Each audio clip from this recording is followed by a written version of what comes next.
Assalamu alaykum, hürmetli Yaşlar Avazının müşterileri. Hazırkı vaxtınlar xeyirlik bulsun. Bugün bizning studiyamızga Almatı viloyati Emgekçi Qazaq nahiyasi Çelek yezsiz dunyoga kelgan o'g'lonimiz Mansurov Rishad Mahmudjon o'g'li ishtirok qiladi. Rishad pul muomala kasbida o'qigan. Rishad Mahmudjon o'g'li bank va shundaqla xalq barobarlik o'rinlarida ishlaydi. Rishadni studiyamizga taklif qilishimizdagi sabab, maktabni yangidan tugatib, oliy o'qish o'rinlariga dastlabki qadamini bosmoqchi bo'lgan ukalarimiz va sing'illarimizga kasbni to'g'ri tanlashdan xatolashmas uchun bu suhbatni elib bormoqchimiz.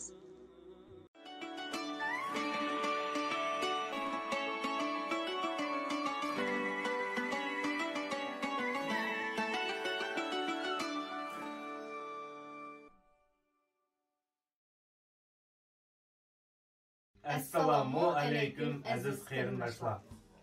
Agar siz maktabni tugatgan o'quvchi bo'lsangiz yoki bo'lmasa cho'ng oliy o'qish o'rinlarini tugatgan student bo'lsangiz, bizning kasbiy egalari nomli peredachimizni ko'ring.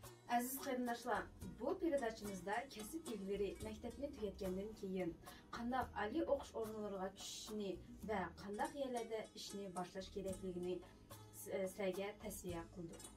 Kasb tanlash oson ish emas. Ammo biz sizlarga kasb tanlashga yordam qilishga tirishamiz. Shundaqla kasb egalari studiyamizga yoshlarimizga yo'l ko'rsatish maqsadida taklif qilamiz. Bugun bizning studiyamizda Rishad Mansurov akamiz. Assalomu alaykum. Va alaykum assalom. Studiyamizga xush kelibsiz. Rahmat sizlarga. Oldi bilan peredachimizni boshlamay turib, o'zingiz to'g'riliq deb bergan bo'lsangiz. Ismim Mansurov Rishad Mahmudjon o'g'li bo'ldi. 89-yili Çelek tug'ildim, Olmata облысы. Keyin ko'chib kelib Olmataga ko'chib keldik. Qarasuda kichik vaqtni tatib o'sgan yerim Qarasu. 160 maktabda o'qidim. Bu maktabni 9 klassni tugatdim. Hozir 4 bolam bor. 3 o'g'lim, bir qizim, ayrim bor. Maktabni tugatgandan keyin qanday o'qish o'rinlariga tushdingiz va yoshlarimizga qanday yuqori oliy o'qish o'rinlarini tavsiya qilasiz? Maktabni 9 sinfni tugatdim. Uni tugatib kollej tushdim. Налоговое дело o'qib bo'lgandan keyin ishga o'rnashdim. Центр обслуживания населения Алатауского района inspektor bo'lib ishga kirdim.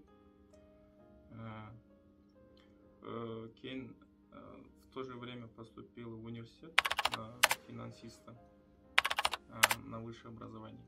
Когда закончил уже высшее образование, у диплома уже можно было на многие работы устроиться. В те же банки, любые банки в принципе. Многие компании, частные, иностранные компании. То есть этот диплом, то есть не узкое направление, да, широкое направление, как был у диплома. Oliy o'qish o'rinlarini tugatgandan keyin qanday hayrat ishladingiz?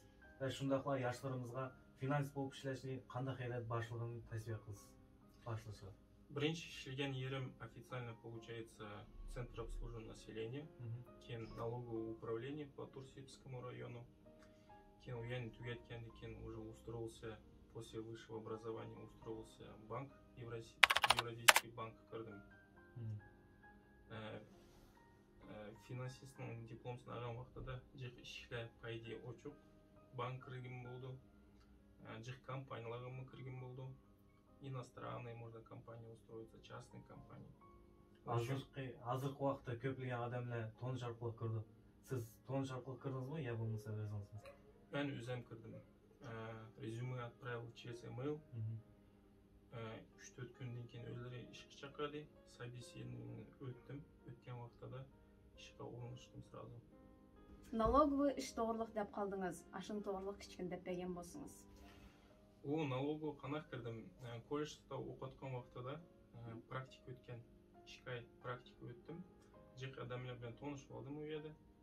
Keyin начальник отдела bir ayol bordi.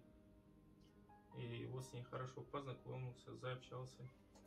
Потом я у нее попросил kollejni tugatgan vaqtida ishga kirishni поможете deb so'ragandim. Она мне пообещала и сдержала свое слово. колледжін бітірген уақытта шей беріп көрсетсоны, я туда устроился. То есть не было таких знакомых, братьев там и так далее, чтобы вот пойдем я тебя устрою. Устраивался сам. Жихлар ойлайды азыр. Ой, біреу ішкі кіріш үшін тоныш керек, ақ керек, әді керек, бұл керек. Ол әмде бывает такое, но в основном все зависит от тебя. Нужно создавать причину для того, чтобы что-то преуспеть, устроиться тоже ту же самую работу. Я создал причину, получается, по воле Всевышнего я устроился туда на работу. Umumen yaşlarınızға нем тәсір қылсыз? Yaşlarımızға дәйбіміз оқыш керек, білім керек.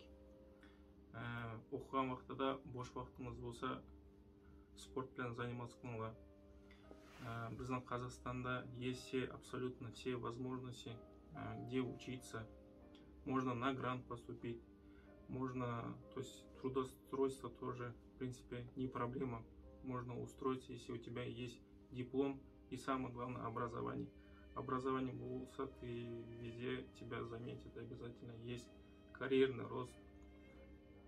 Дайдығының бір оқыш керек не ради диплома, не ради оценок, а ради знаний. В данный момент азыр узална көрвасылы, азыр коронавирус әмияда по всему миру. На данный момент я бы посоветовал бы профессию программиста, потому что программист может дистанционно везде работать. Қазақстанда отыр етіп, Америкада мешелсін болды, Европада мешелсін болды. Интернет арқылы қазір ақша тепеш оңай болады. Жихлары интернет арқылы кішілеуді, любой компания болсын, реклама керек, сайтлам керек, какие-то программы создают. В общем, я бы посоветовал на данный момент, чтобы поступить на программиста. Кто его знает, мне кажется, у программистов всегда будет будущее. Bizning studiyamizga kelib suhbat berganingizga ko'pdan ko'p rahmat. Bizning передачамыз yoqdimi? Sizlarning передачаңа яхты. Желаю вам процветания, чтобы вы направляли молодежь в правильном русло. Тұрватқымыз Қазақстанда Аллах шүкірей, әрқандай возможностьларымыз бар. Оқыдығанға, ішкі кірдіғанға. Жихлары дейді, ой, іш жоқ, яғни бірнім жоқ дейді. Это, такие люди, которые все время создают себе причину для того, чтобы не работать. А тот, который хочет учиться, добиваться, он всегда найдет. В Казахстане эти все возможности есть. И ваша телепередача, то есть ваша программа, то есть фокусирована на то, чтобы молодежь, получается, направлять в правильное русло. Егерде суалдарыңыздар болса, төменге инкас қалдырып кетіңіздер. Ришат акымыз жауап берді. Дикторларға рахмет.